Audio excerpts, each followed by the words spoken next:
ძალიან სწრაფად მოხდება ფაქტიურად ამ სახლების გადაცემა. კომისიაზე გამოდის ბევრი განცხადება, დეტალურად მიმდინარეობს ამ განცხადებების განხილვა.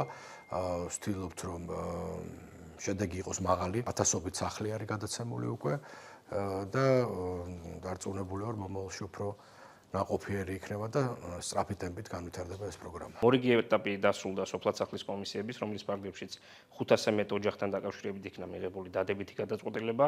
ამ ოჯახებს მიეცემათ 6 თვიანი ვადა, რათა მოიძიონ და წარმოადგინონ სააგენტოში მათ საჭიროებებზე მორგებული საცხოვრებელი სახლები, რომლებსაც ჩვენ უმოკლეს ვადაში შევუსყიდით.